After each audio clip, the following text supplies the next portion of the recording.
Hey, Ollie. Hey, Antonio, Adnan. Hello, everybody.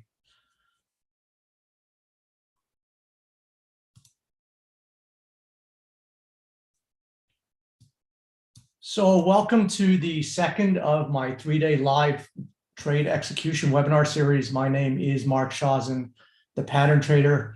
Yesterday, I explained how I principally look at the markets through the prism of price. My trading approach, my trading philosophy is exclusively based that price is a discounting mechanism. Price is ahead of the news. Price starts forming these patterns and these price trends even before the evidence is there.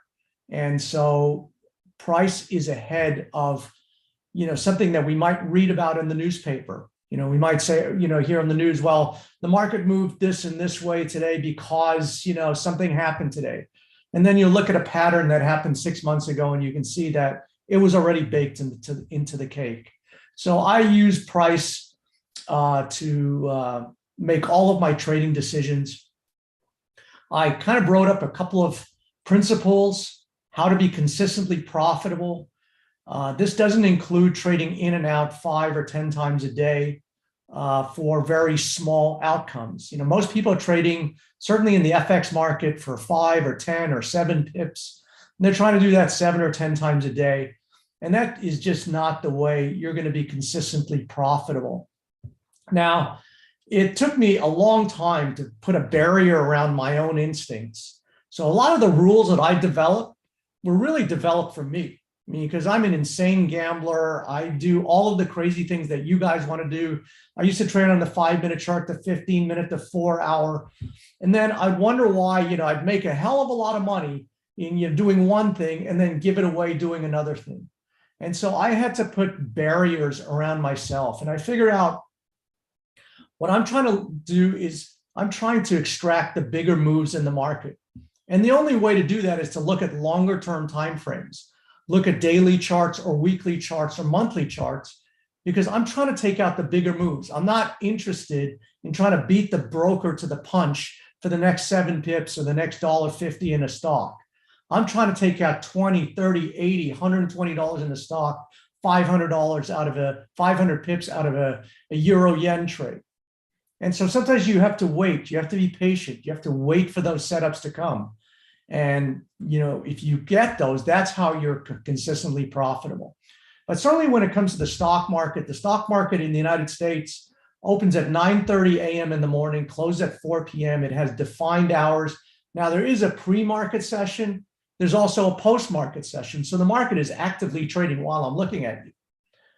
And so, sometimes I will trade in the pre-market and the post-market, but I came up with certain barriers around what I want to do in my objectives. So every day the market makes a high, low, and close. And so based on where a market closes relative to the high and low, then I make a determination whether I want to buy that market or sell that market. And once I've made that determination, then I buy or sell that market either right on the opening, right in the pre-market session, or in the first 15 minutes of the marketing opening. And if I've missed that, then I got to wait till the close. Now, that's exactly what happened to me today. I told you guys yesterday, I wanted to go short the stock market. And right on the opening bell, the thing started selling off and it never went higher. And so I put some limit orders to try and buy some puts, and I literally missed an order by 10 cents. And I probably could have made 3 or 4 times my money.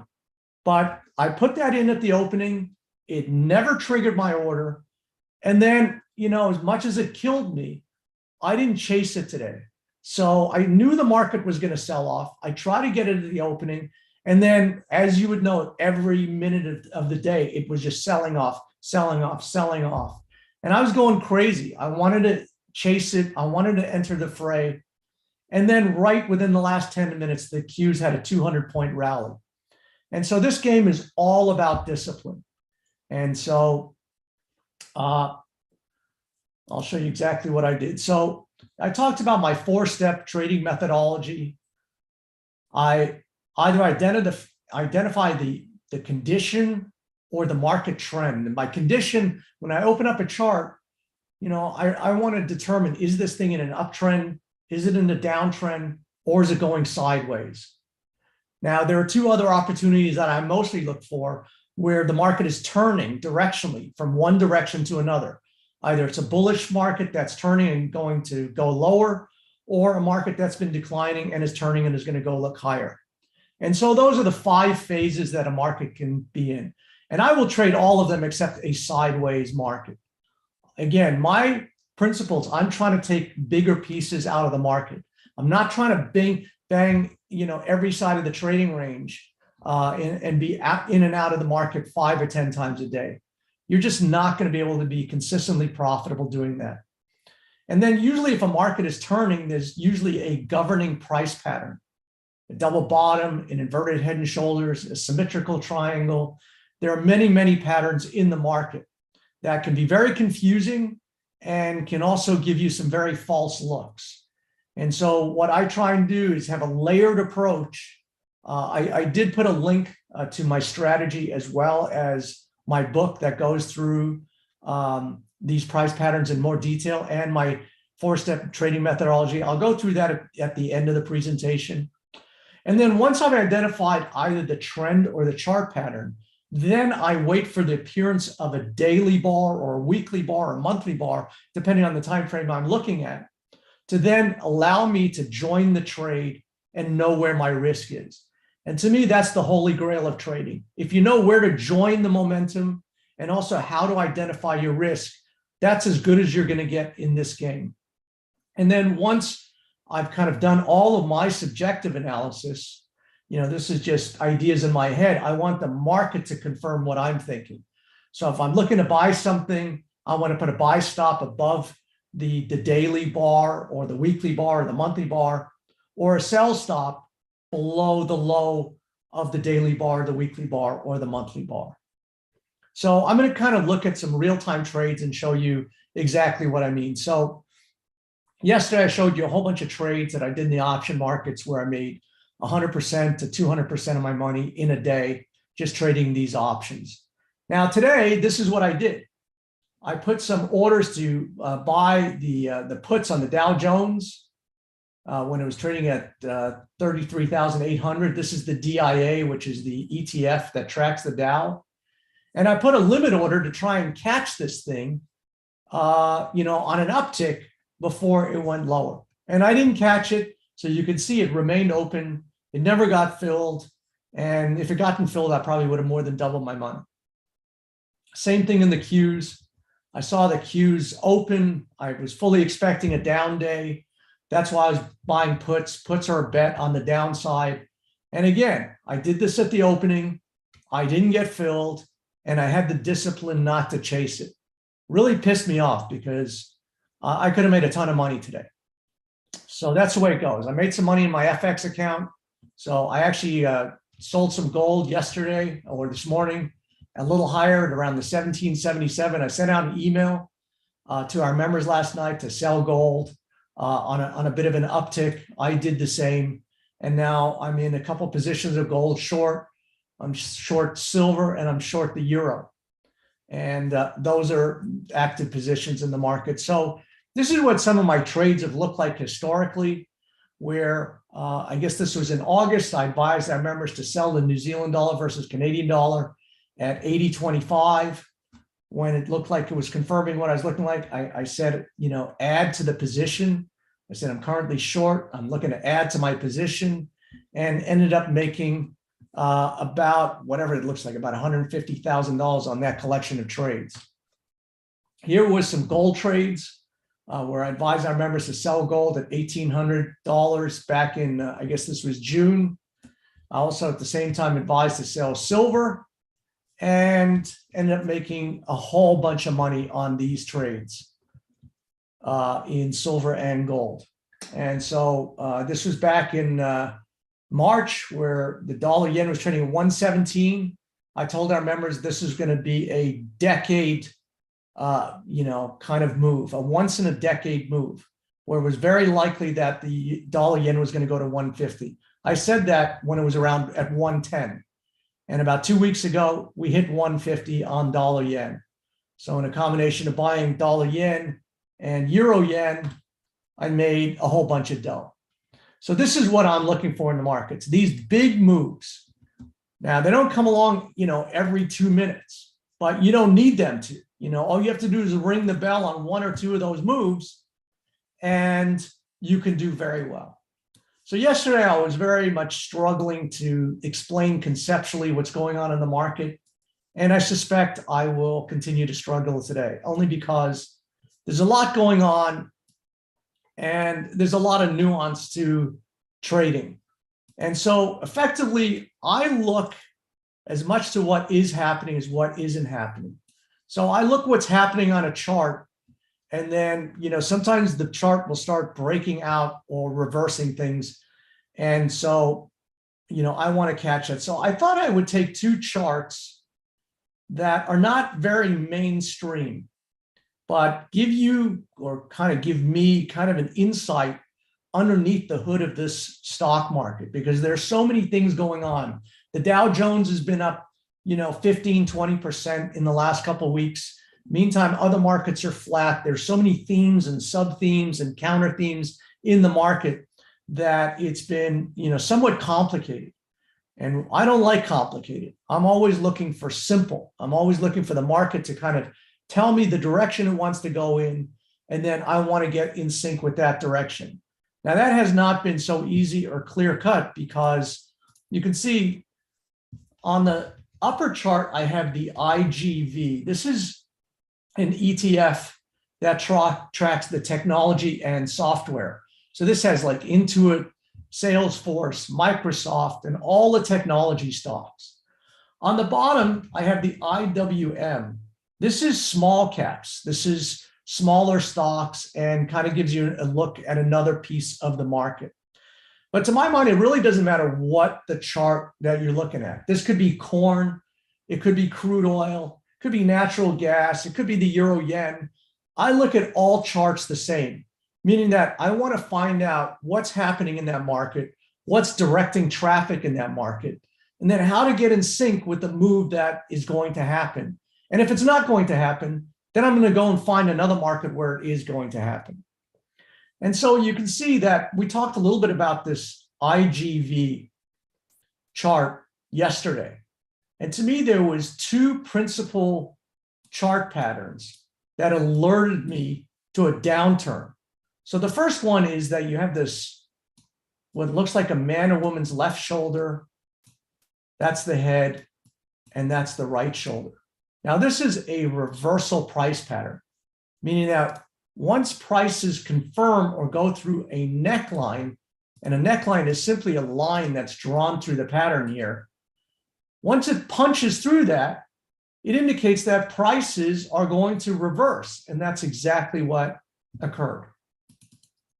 Now, there was that head and shoulders price pattern, and then we also had a funky price pattern called an ascending broadening triangle. An ascending broadening is you draw the line through all of the lows, then you draw a line through all of the highs, and you have this kind of ascending triangle where prices are going higher throughout the pattern. They start out narrow and they widen or broaden out at the top. And so this is also a bear reversal price pattern. And you can see that both these, the neckline of the head and shoulders and the lower support line of the ascending broadening basically coincided at this 380 price level. And so this gave me a lot of confidence of what I was looking at. And I predicted back in February to our members, when this is trading at 380, that we were going to go to 260. Why? Because that's exactly where the beginning of this pattern is, actually around 250. And right on the nose if we didn't bang into it. And so the question is, where do we go from here? And now that gets a little bit more complicated, but I do think we're going to continue to go lower. So once I look at a chart, I say to myself, is this an uptrend or a downtrend? I always pretend like if I had a 6-year-old sitting next to me on the chair here, and I said, is this market going up or down? What would you say? And so I think intuitively, all of us can see that this has gone from 440 to 260, and it has been in a profound downtrend. And so you always want to get in sync with the trend. Now, sometimes trends change. And when they change, there's a chart pattern that indicates there's going to be a change, and then we can get on the other side of it. And there is a bit of a chart pattern that's kind of hanging out here.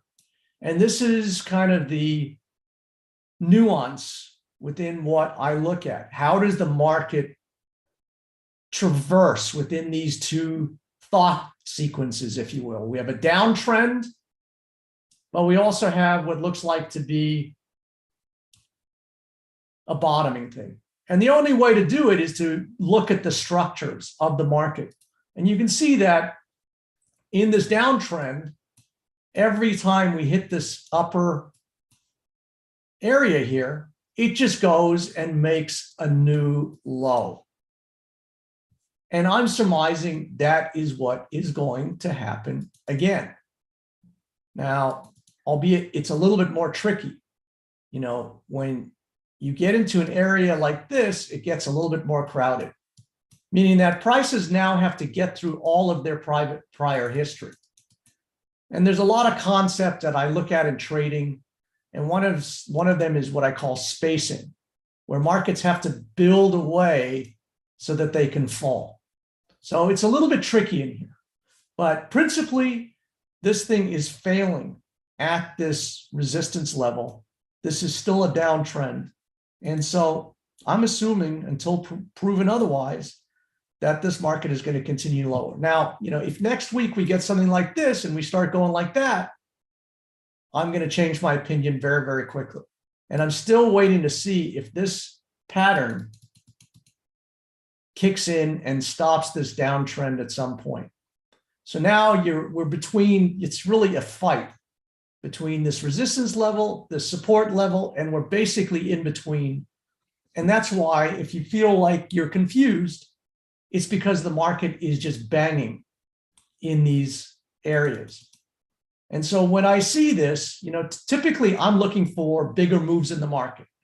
I'm looking for when a market makes a move either up or down, that I can take a chunk out of some trade. But I realize that this is what's going on. So right now, I'm just trying to take small pieces out of the market, try and find areas where I can identify a risk reward trade and then take a piece of that trade. So this is the IGV. This is basically a proxy for all the stocks like Apple and Microsoft and DocuSign and all of these stocks, which basically have been grinding lower while the, you know, industrials and the more boring stocks like McDonald's are going higher.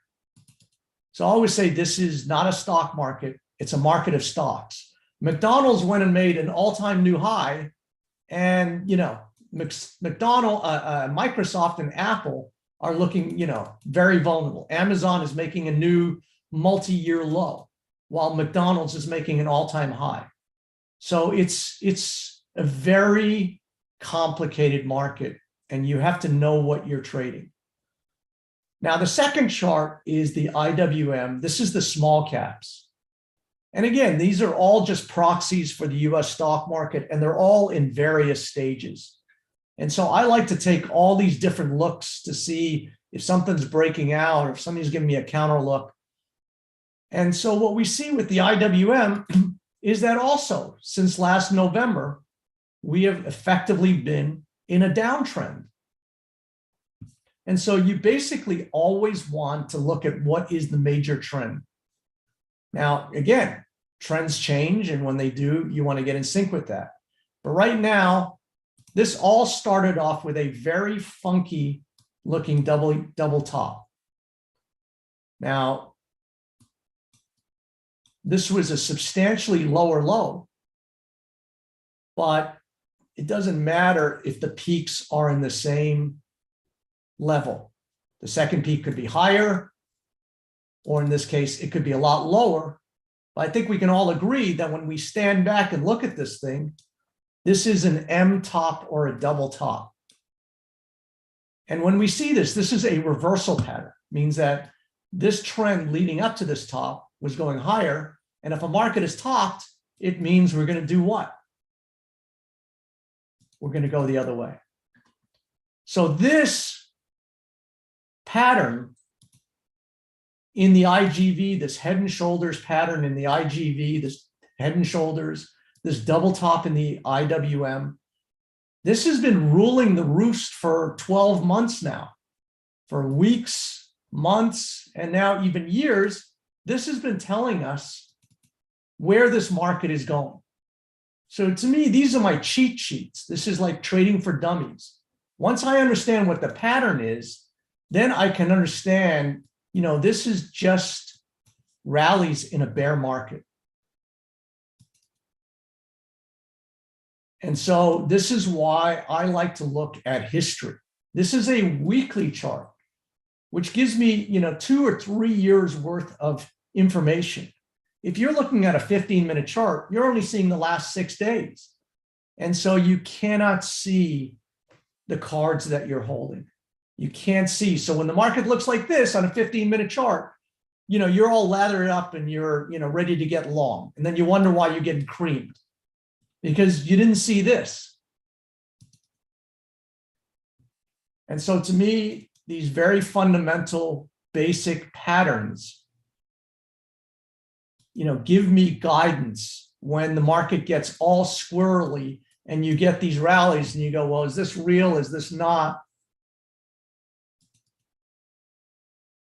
And so here we are again, just like the IWM. We have this rally, but we just banging in to the upside of this trend line. Now, it's very conceivable we have another year-end rally. Maybe we reattempt this, but I think that these are all bear market rallies and they're going to end like that. So we can look for the reasons why Powell, Ukraine, oil. To me, the last question I ask in trading is why? Why did something happen? I could give a hoot. It's all about where's this thing going and how much do I have to risk to take a shot at getting in sync with this. So you can see we've had a bit of an uptrend in all of these markets recently, but we're starting to roll over. So you can see we had this narrow channel, just like we had here.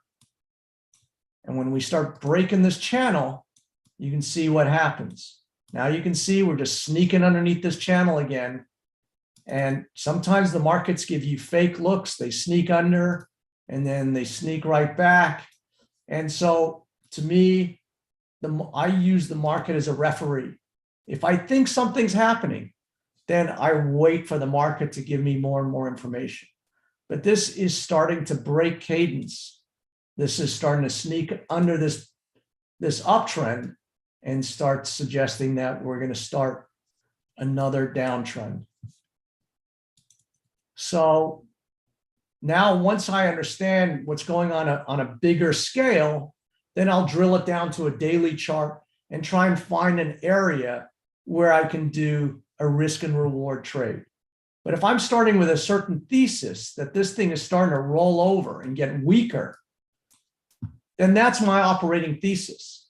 And so now I'm looking to short the rallies rather than buy the dips.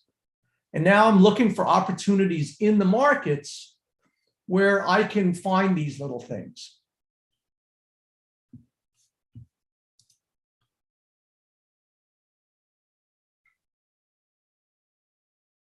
Eduardo said, hey, Mark, isn't the last week bar a key reversal in an uptrend?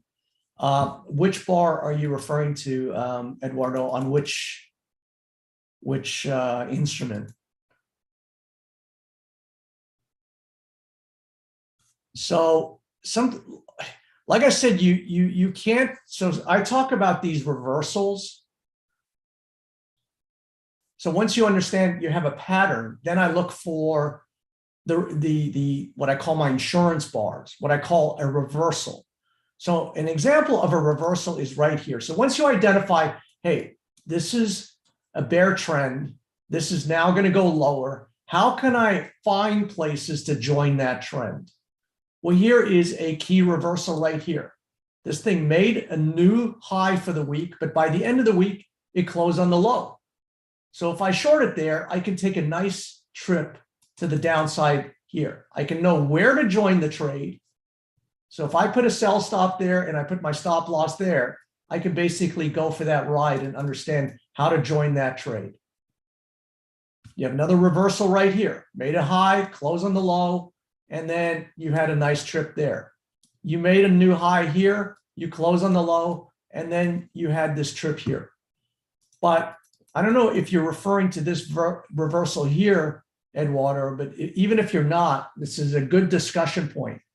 So you have to look at the reversals in the direction of the trend, because sometimes you get a reversal and maybe you're alluding to this, where you made a new low and you close on the high. But that is a trap because you're still into a downtrend. You're right at, this resistance line. So you cannot trade every reversal in a vacuum. You have to understand, actually, this is the guiding reversal right there. So even though this happened 5 or 6 weeks ago, this reversal is controlling the show so that every time you banged into here, that's where it resisted. So you have to look at the reversals in the direction of the trend. Now, sometimes you'll get a reversal here and it'll give you a good counter trend move. And I will take those, knowing that, I could get a brief move in in a counter direction to the real trend. And again, I don't want to get too nuanced. Some people really don't even know what a bar chart is.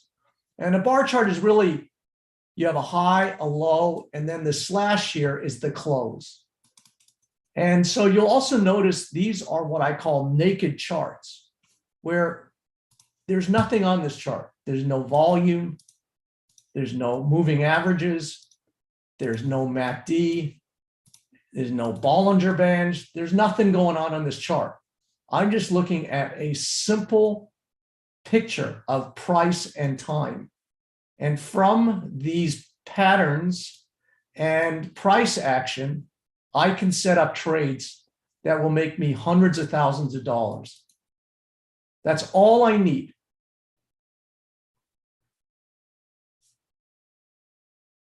And so sometimes it gets very difficult because if you look at this, it's everywhere and nowhere. And so this has been a very difficult market. So you need to just find the time where the markets start clarifying themselves one way or another. They put on a formation here and you get a run this way. They give you a key reversal here and you get a run that way. Then you get a double bottom here, you get a run that way. You start sneaking out here and now you get a run that way. And this is a difficult market. Sometimes there's cleaner moves, and the idea is to really wait for the cleaner moves.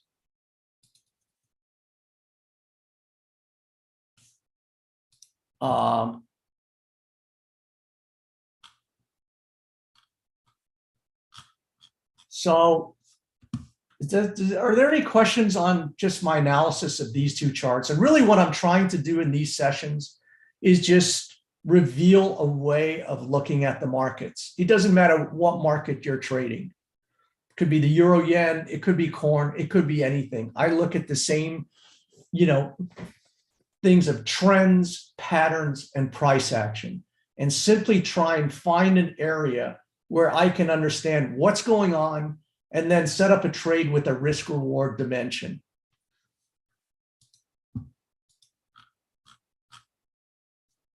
So are there any questions regarding this at all?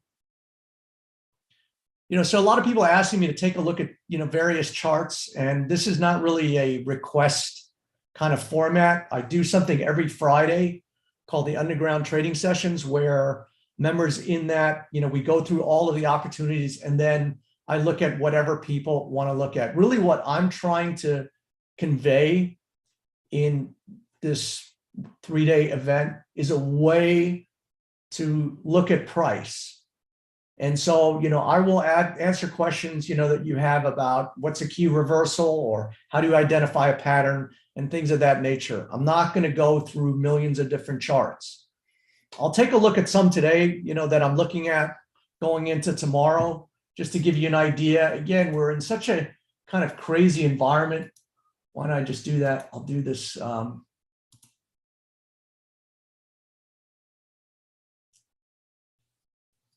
Let me look at this. And then I was looking at maybe this, so I can do these things simultaneously.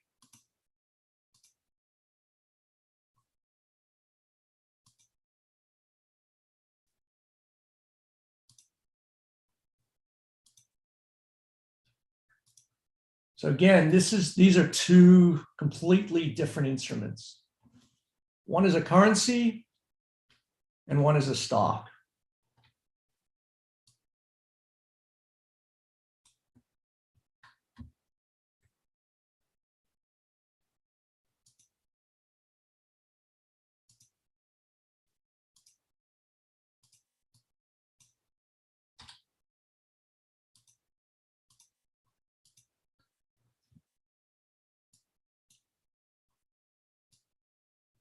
So again, sometimes I look at charts for what they are doing as well as what they're not doing. And so on the top chart, I'm looking at the British pound versus the Japanese yen.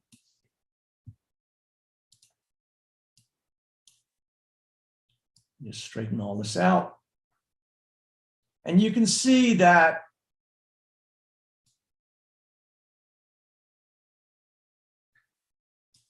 we had this resistance area. And for a brief while, the market broke above here, it broke out. So sometimes these breakouts work where you get, huge breakout above a major area and it signifies just a new direction for a market. And then sometimes you get what I call a trap, right? So anybody who chases this breakout is now trapped if this thing starts going the other way. And I'm inclined to believe that it's looking like the latter. So you can see you have this breakout. So again, what I look for in a chart is if something's broken out, then it should break out. It should continue going that way. If it starts kind of like pushing on a string and the energy just can't get going anymore, then there's a good chance that this thing could reverse. Now, again, this is pretty undefined price action. But looking a little bit closer, what I see buried within this price action above this trend line is this head and shoulders looking formation. Here's the left shoulder, here's the head, and here's the right shoulder. And this is what we saw in the IGV. And when that was consummated, the IGV went in that direction. So what I do is I look at these patterns and then I look for the market to start confirming of what I'm looking at. So now I'm taking basically, and then also right here, you have a very subtle double top right here. So now you have a combination of these two bear patterns right up here. So now the combination of these two and then this key reversal would lead me to believe that this is what should happen in the market.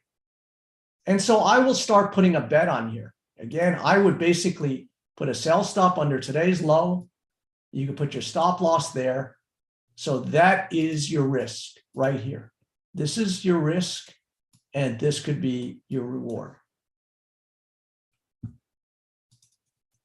So what I want to see now is the market start confirming what I'm looking at. The market should, if I'm correct, we should have follow through. We should start going down. But if the market starts kind of ignoring this, then we have a condition what's called a busted pattern.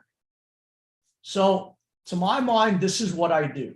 I look at the patterns in the markets, and then I look and see how does the market sequence around these patterns. Does the market go according to what I'm looking at, or does it go the other way? I don't really care.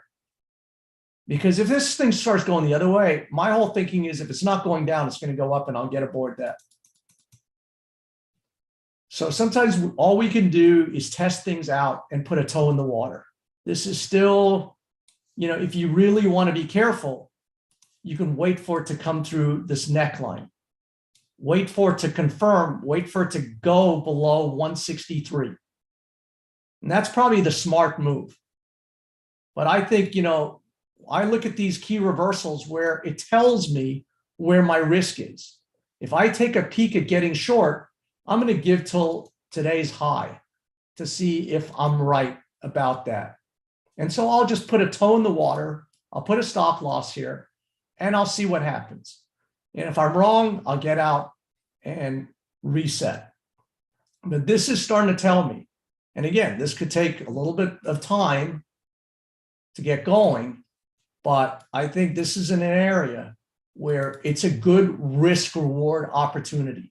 And sometimes that's all we can do is we take small pokes and see if something is going to give way. And I'm early, meaning that if I think I can get in here, I'm very close. If this is a top, I'm getting in very close to the top.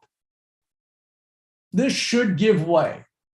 And if it doesn't, my risk is so infinitesimal that I can test it out. And it doesn't matter if I lose. Doesn't matter, because the next time I will win big.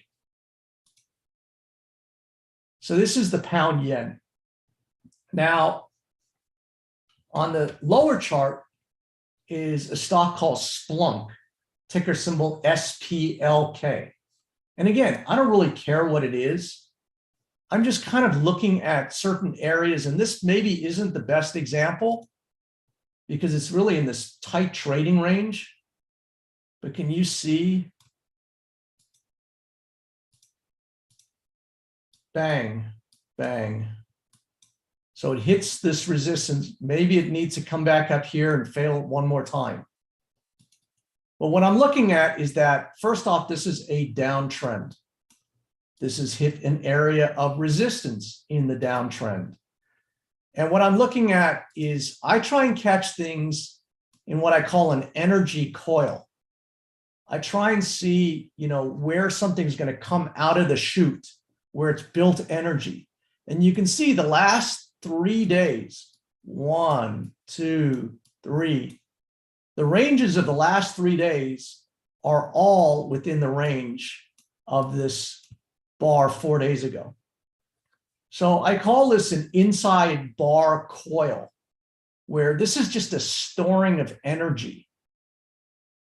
And now, you can just set up a trade where you could put a sell stop under today's low and then a stop loss above today's high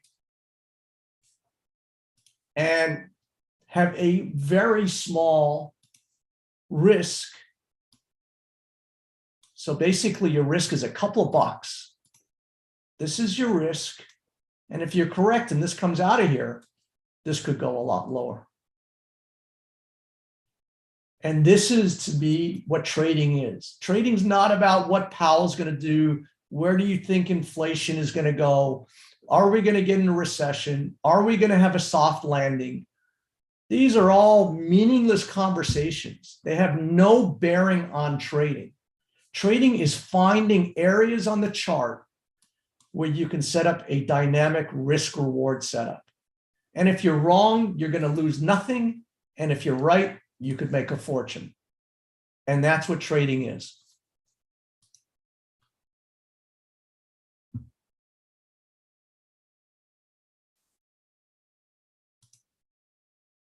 Brian says, just so simple. It is.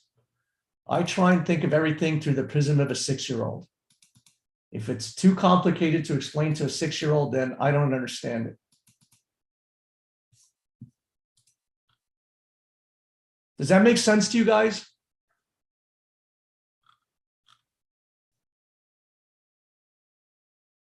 Do you think applying these kind of trading principles might help you in your trading?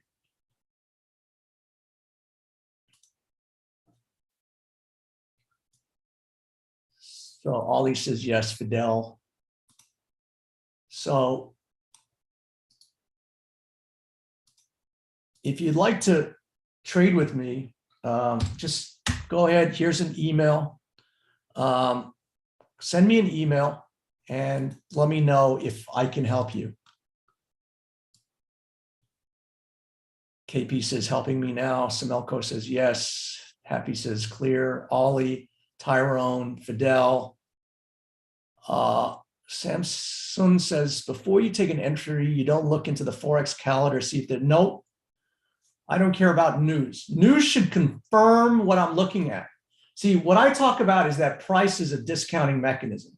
So if price comes down here because, I don't know, the Japanese central bank does something, you'll say, well, the price went down today because the Japanese central bank, but it was already telling you back here.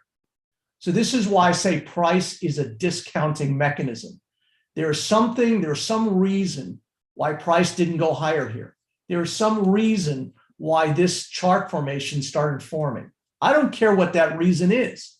So if the price goes down tomorrow because of some news, something, whatever happened, I don't care the why. This is telling me what this is likely to do. That's why I said at the top, price is a discounting mechanism. Price is ahead of the news, right? So why this stock is going down or why it might continue going down, I could give a hoot. I just want to catch a ride.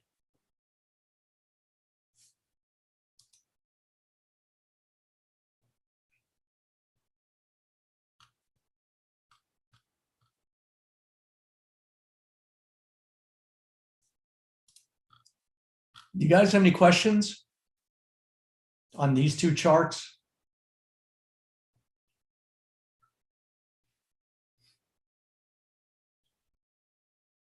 So I have put a link to my book in the chat. So this explains my 4-step trading methodology, and it's a buy what you want or pay what you want rather. So you decide $5, $10, $30, whatever you want to pay for this information, and all the proceeds from whatever you choose to pay for this book go to the American Childhood Cancer Organization. I've donated about $34,000 this year to kids with cancer. And basically, this is the handbook. I'll put it again in the chat box.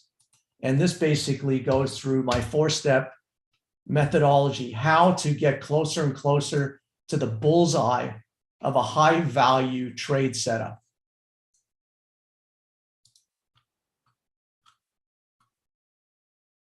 Tyron says, but why don't you use indicators? And can you please explain the statement of prices ahead of news? How is that possible? I don't know how that is possible. That is the beauty of trading. Why did the IGV put on this pattern in November? How did it know that we were going to go through a 12-month, recession in the tech stocks? So, let me put this in contrast.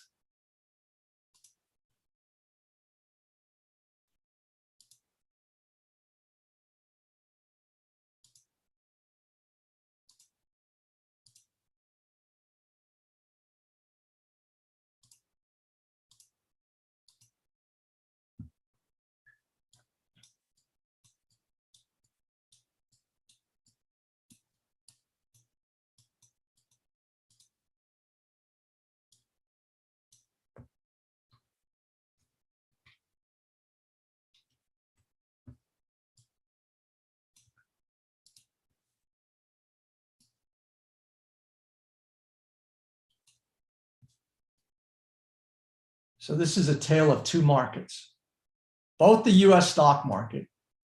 This is boring companies like Boeing and Federal Express. And this is Apple and Microsoft and Amazon and Meta and Netflix. It's a tale of two markets. So I didn't need an indicator, Tyrone, to tell me what the implications of this meant.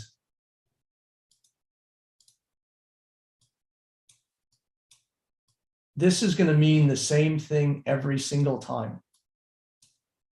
This told me that this whole up move, that the party was over. I didn't need some Bollinger Band magic crossover on a 15-minute chart to tell me that. And I can show you all my emails going back to November of last year where I said this market is over, it's topped. So I don't need indicators. I just look at price patterns. I look at price trends. I look at price action to make risk reward determinations. And that's really what it's about. Where do I get in and what's my risk to do that? And is it worth the outcome? Do I think I'm going to get enough bang for the buck by risking something right here? And, you know, in some parts of the charts, it gets much more complicated. This is complicated. This is easy. And what I'm looking for are periods of time where I get this, where I make a lot of money, where I can just sit in trades and watch it go directional. This has gotten a lot more complicated, where it's, you know, become just up, you know, one day and down the next. But within all of this is, you know, to my mind, we're going to continue weakening, and that, you know, I think that we're going to go and make new lows.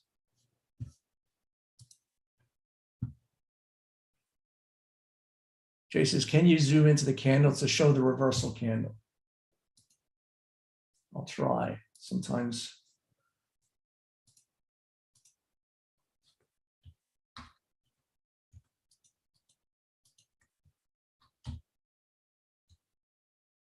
Sometimes they get pretty obscured.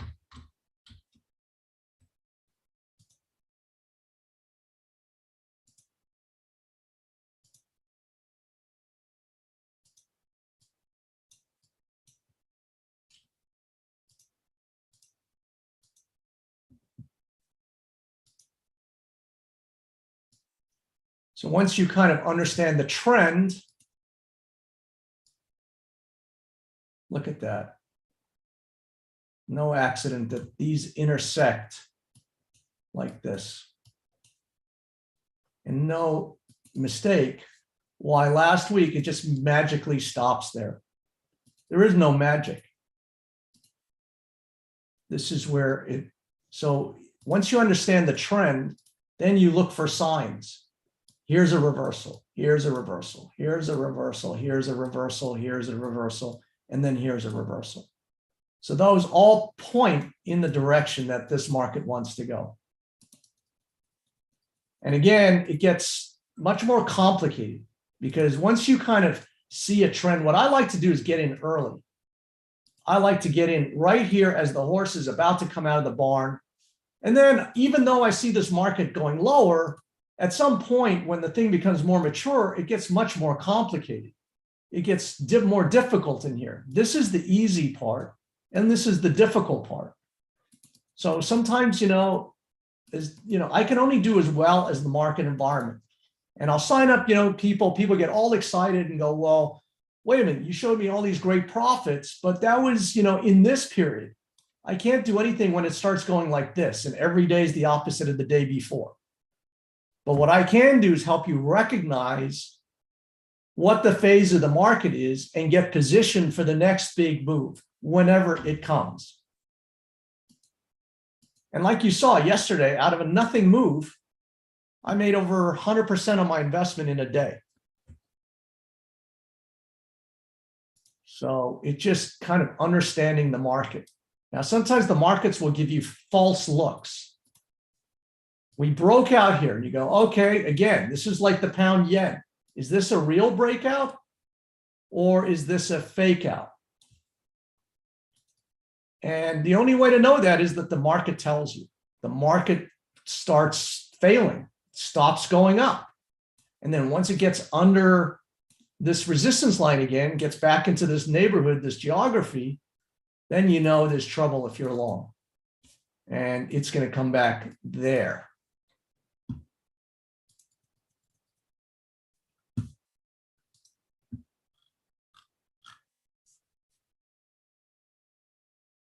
Okay, so I think that's where I'm going to end it. If you guys have any questions, I'll take another 1 or 2 questions now. Otherwise, check out the book. Think about. Brian says, thank you. You're welcome, Brian.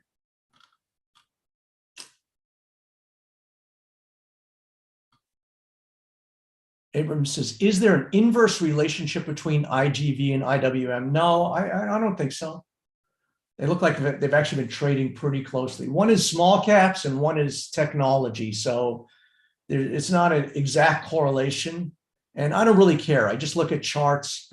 Again, you can see how there's been so many themes and sub-themes in this market where one portion of the market's been going straight up and another portion of the market's been going straight down. So it's been a very different, you could be long McDonald's and, short Amazon in the same period of time and done well on both. So you really kind of have to understand what you're trading, and every trade has its own risk reward thing. Sometimes people ask me about correlations, if the Canadian dollar is going up, well, then maybe energy needs to come down or, something like that. And to me, I would say just stick to what you're looking at and understand the risk reward dimensions of that trade.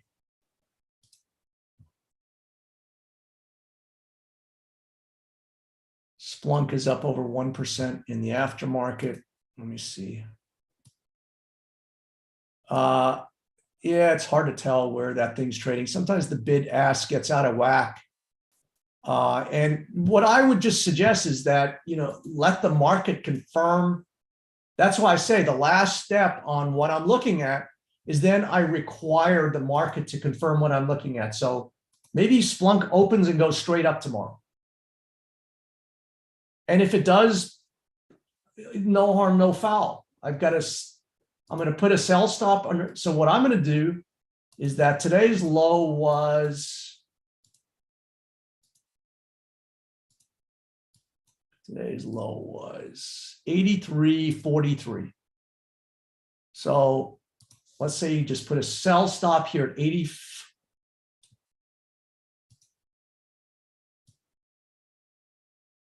So I would just put a sell stop there at 83.35. And today's high was 85.93. So call it 86. So here's a $2.50 risk, literally. Put a sell stop at 83.35 and put a stop loss at 86. So you're going to risk $2.65. Now, this isn't kind of the best looking thing that I could think to do. But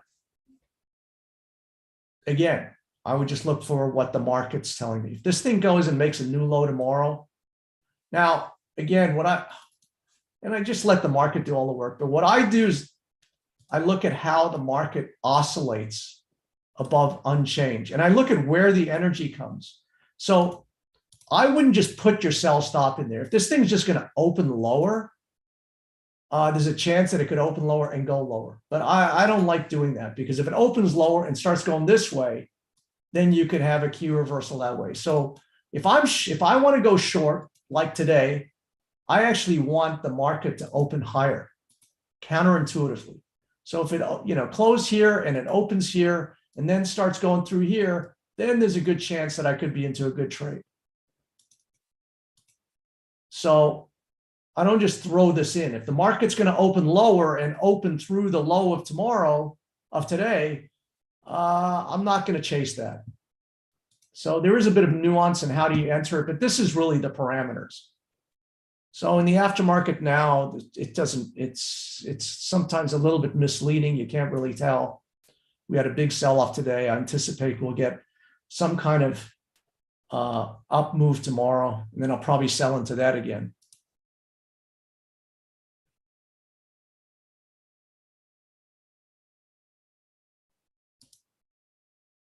Martha, you are welcome.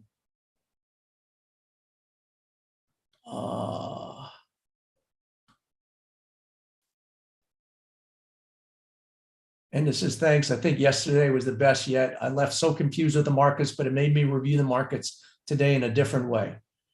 So if you're confused, don't trade. Sometimes I'm just confused, man. This market is up, down, sideways. I mean, this is really what's been going on for a long time. So if you don't have a good handle, the thing is really to wait until you see something. So, what I wait for is this, when there is clarity, and then I can get a move like that. There's clarity. Here's a double top. Sometimes you get a break below the neckline, then you get a retest. And then when it starts failing, then you can get another move. So, but then you get into boxing matches like this, where it's everywhere and nowhere. So, like I said, this maybe wasn't the best example because this is just a boxing match. This is an example of, a sideways trading market that I said, basically, I avoid. The only thing I'm looking at is that you have this 3-day coil. And if you start breaking down, maybe you start going back lower. But this is not a great trade. There's too much noise in here. There's too much stuff. So my whole thing is what I try and do on trades like this is that I'll just try and take some money out of the market really quickly. If this thing busts through here, I'll just try and take $3-5 out of this market really quickly.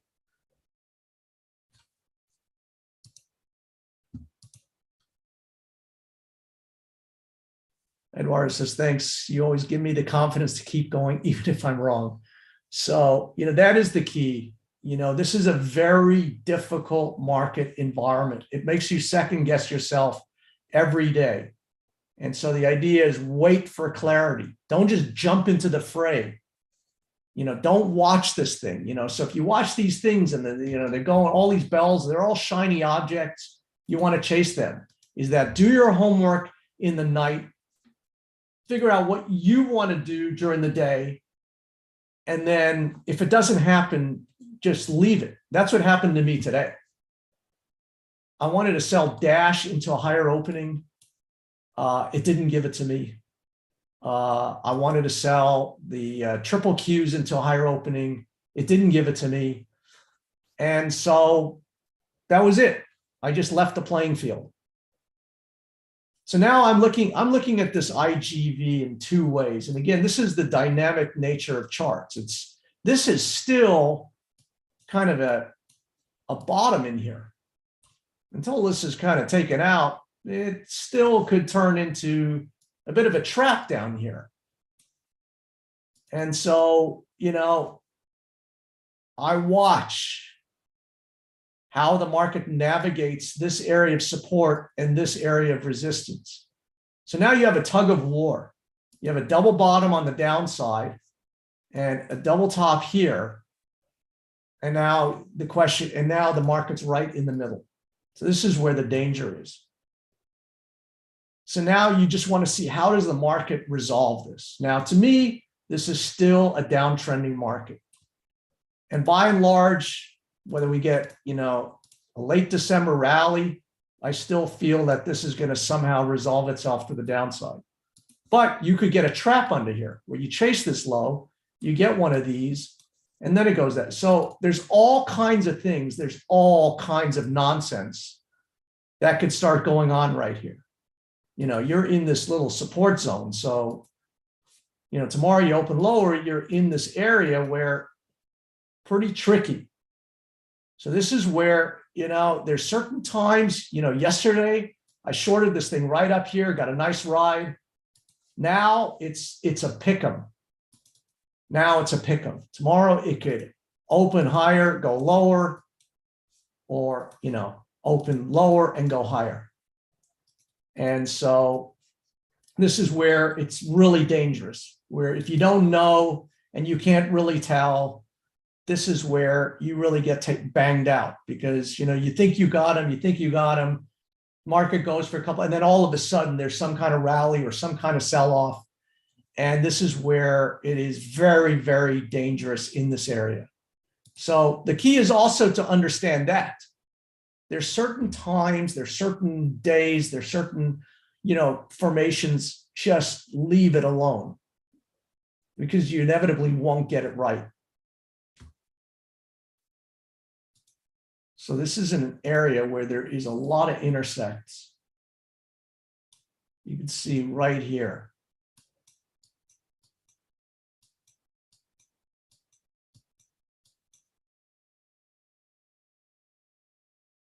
So actually, if this thing sold off tomorrow, I'd probably try buying it just for a trade.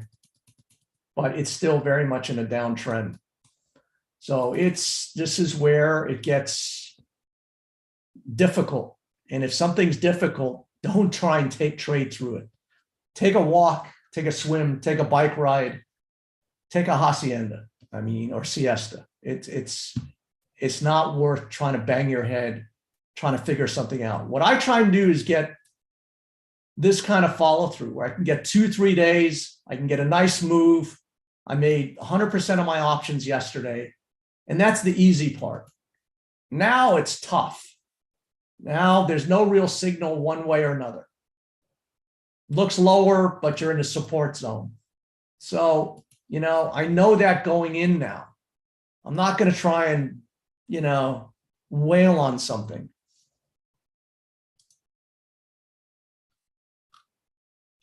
So the markets, this is December seasonally, it's going to start quietening down. And that's why, it's, you're unlikely to see a lot of follow through.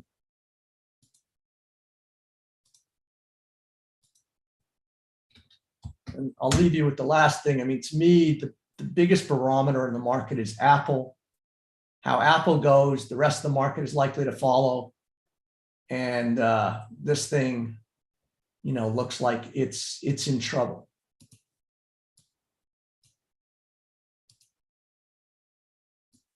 So this is Apple. And again, to whomever asks about the indicators or whatever, sometimes it really just comes down to a level. And all you really need to understand is this level right here, about 135. You can see how Apple has been supporting along this key support line. Every time it hits here, it gets more and more, it gets a bounce. But I think the next time it kisses this line, it's not going to make nice. I don't think you're going to get this bounce. I think you'll get that.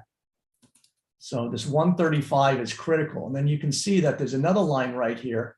And look how carefully these things observe this. Bang, bang, bang, bang. It just hits the top side of that roof. So now you've got this symmetrical triangle in here. And you could keep dancing here. And then how this travels will give you an insight to how the market's going to go. So when I look at all these lower highs, I look at the, IWM, I look at the IGV, and this thing is starting to leak. It's starting to get heavy. It's starting to leak to the downside, which tells me that the next move is going to be lower. So it's, I look at all of these things and it just starts cumulatively adding up. But it takes a while. You can see that, sometimes the markets just get into this phase where it does nothing for weeks and weeks. And then in 2 days, it gives you everything. And that's trading. So, the evidence just to me keeps mounting that this market is weakening internally, certainly the technology. And here again, here's the pattern. Here's a double top, here's a triple top if you want. And this market has topped. So if a market is topped, it's going to do what? It's going to go lower. And I don't think that that'll be an exaggeration. Now, it's very possible that we bounce off here and we go make new highs. So it's very critical how the market acts at certain levels. So it's very possible that we do that. And if it does that, then I'm going to go the other way. But I don't think it will. So it's very important to just surrender to the will of the market, understand where the market is, and then let the market be the referee. Does it want to go there or does it want to go there? And it doesn't matter which way it wants to go. I'm just trying to hop aboard for that ride. All right, guys, I'm going to leave you here. Thanks a ton, and I'll see you back tomorrow, 4:30 Eastern time. Dwight, thank you very much. All right, Mark, see you tomorrow.